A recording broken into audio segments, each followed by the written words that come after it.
This is television for the Isles of Scilly, brought to you with Worldwide Financial Planning, Truro and Penwith College, and the Scilly Lottery. From Radio Scilly, this is scillytv.com.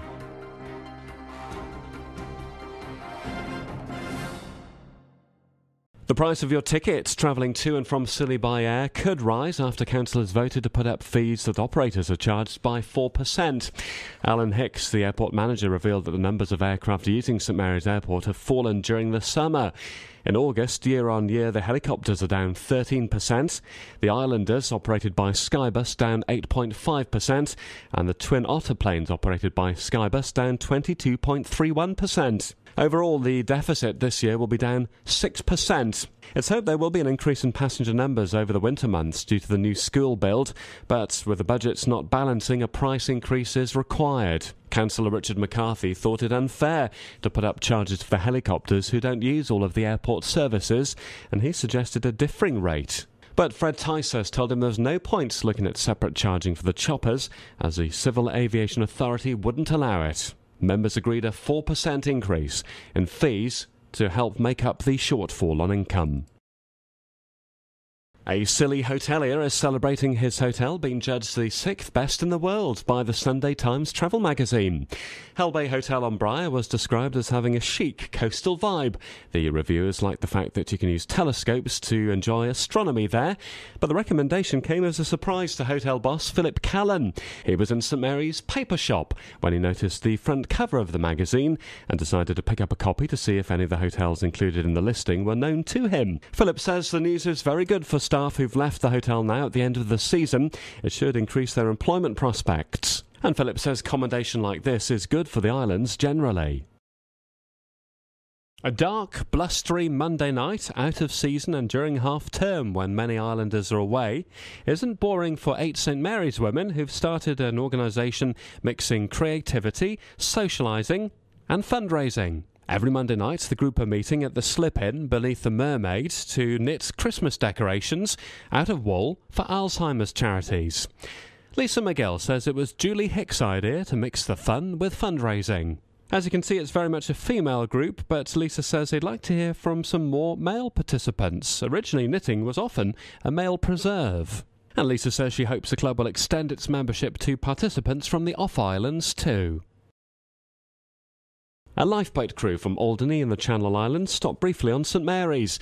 Their Trent-class lifeboat was on transit from Ireland, where repairs had been undertaken to their vessel. 5 crew landed on St Mary's and spent the night at Ulriga Guesthouse before setting off back home on the 10-hour journey. The boat, the Richard Barker I, set off having refuelled at St Mary's Quay. There should be less disruption caused by workmen having to open up drains in Hewtown to deal with the problems caused by the island's ageing infrastructure. Council staff on St Mary's are using a new approach to try and deal with blockages to the sewage system. Chief Technical Officer Neville Gardner says enzymes have been pumped into the pipes to deal with fat build-ups. But the overhaul of the fragile system, which would cost around £5 million, may not be so easy to secure now, as the government agency with whom our council was in discussion is going to be axed. A new promotional tool for Scilly, high-definition video reports on things to do and places to go when you come to the islands, are set to go live on the steamship company's website around Christmas. They'll also be used to promote Scilly at trade shows and tourism fairs. The work's been undertaken by visiting filmmaker Robin Burrows. I came across a small partnership which we started a couple of months ago, or in fact April last year now, in which we were trying to find new and innovative ways to promote the islands. And one thing that I've done is produce some small shorts in a creative style using full high definition to advertise on their website and at trade shows and holiday fairs their services and why you'd want to go to the islands. But rather than just a holiday thing where flashy things and music, we're using local skills. The Rough Island Band have come in on it and supplied the music. We've got arty shows, sort of things that give you a slightly more personal idea of what Scilly's like from a Scilly point of view, not just a holiday thing. And then we've used local crafts and we've used local people, and hopefully we'll do some of that with the narration, and it gives you a whole new idea of Scilly from people who've never seen it in a bit of a romanticised way. We've seen more cruise ships this year on the islands. Of the 40 ships that were booked to visit Scilly between March and September, 36 came. 2 called off visits because of the weather. 1 was detained in Belfast over safety issues, and 1 couldn't set sail because passengers were delayed in turning up at the departure point because they couldn't fly because of the volcanic ash from Iceland. 26 of the vessels were filled mainly with British passengers, 6 had mainly French speakers on board, and 3 featured German tourists in the main. 70% of passengers came ashore. Things are looking positive for next year. 25 vessels have already provisionally booked for 2011, and island marketing worker Jess Smalley has been placed on the executive of Destination Southwest, the group that arranges cruise ship visits. She'll be travelling to London soon to pitch to trip operators. Mike Reynolds from the group says things look good for 2011, but compared to other regions of the country, proving funding to continue their work in the West Country is proving difficult. Councillors have backed the plan to lay a concrete road service on Porthmelon. The industrial estate service isn't in a good state, particularly from the building supplies onwards. The high water table and the fact that the road is on built-up land, covering the moors and sand dunes without foundation, is one of the reasons why the surface has been cracking up. But the council, working with the Economic Development Department, have found the cash using the broadband project money. They need to install underground fibre optic cables. The road will need trunking underneath, and in its current state couldn't take it. So they'll tie all of that in with the project to facilitate the broadband service. Chief Technical Officer's Neville Gardner. The WE project, which arranges for the collection, sorting and disposal of used electricals on all the islands, has made a real difference here on St Agnes, according to Island Councillor Richard McCarthy. And it looks like all the islands are getting it for another year. The council's getting £4,000 from the scheme. The authority and partners, including Richard Hand's Haulage, are being remunerated for returning electrical goods to the mainland, if the cost of their recycling is offset by the value of the items.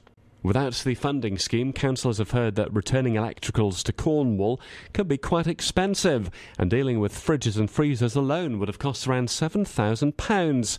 The money, which will be received by the town hall, will be spent on maintaining the separation, recovery and recycling facilities. St Mary's Police say the season's gone by without too many noise complaints and issues over seasonal staff partying. Mid-October brought the last scheduled disco at Porthcressa. 98 people attended, but there weren't any noise issues, according to PC Mark Blythe. Mark says they want to have a chat with employers at the start of the next season about better checks being made on who gets employed, and they'll need to address staff at the start of the season to ensure they understand what's expected of them on the islands. A new car park approach area is being constructed at the health centre. Trustee Tim Guthrie says the current road surface is starting to break up. They need to repave it. The new paving will have a herringbone effect. Tim says they have been worried about water getting under the surface and potentially causing problems to the health centre next door. The trustees have apologised to anybody who can't get to the health centre normally with disruption being unable to park there, but they have reached an agreement with the hospital next door to use the car parking spaces there. Well, there it is, the proof that our island's small theatre club punches above its weight. The St Mary's Theatre Club has picked up more silverware. They've been awarded the top prize for their set used in the town hall in the recent production of Anyone for Breakfast. The background and design impressed the Cornwall Drama Association. They also voted our summer farce, Anyone for Breakfast, the second best out of 18 entrants in the overall best play category. Director of the theatre club, Maggie Perkovich, says the team achieve a lot on small resources. Maggie says the club is recognised as a serious contender, but our island location limits the potential for the subject choice of play. The mainland assessor comes every year, but her visit doesn't faze Maggie, but not everybody is so relaxed, so Maggie tries not to tell the cast that she knows she's in the house and judging them. Work to redevelop St Mary's Quay could start in 2013. We'll know whether the biggest investment in our islands in living memory will go ahead by next January. The Department for Transport has conditionally approved the route partnership plans to rebuild our and Penzance Quays and pay for a replacement to the Solanian 3. They're just going to look at plans to finance the operations once again. John Maggs of the Friends of Penzance Harbour believes that gives an opportunity for the alternative Option PZ plans to be officially previously tabled. But chairman of the route partnership and our council's chief executive, Philip Highgate, says he doesn't think another plan is workable at this stage. But our Member of Parliament, Andrew George, thinks alternative plans should at least be given consideration. Well, some council staff and councillors have been celebrating the news out of Whitehall. 2 governments, 2 councils and a number of government departments have scrutinised and approved the project so far. But despite this seemingly continual positive appraisal, Philip Highgate's being cautious and not celebrating at the moment. The Scilly 3 has sailed away from the islands for the last time in 2010, and that sailing was delayed by a day because of force 9 gales. Maritime Coast Guard Agency officials have also told the steamship company that the operation of the boat is now going to be subject to new regulations. Boss Jeff Marston says there's a ruling which affects sailing in rough seas. Jeff says he doesn't think the restrictions on being on the water when it's a force 8 or over will be a major problem.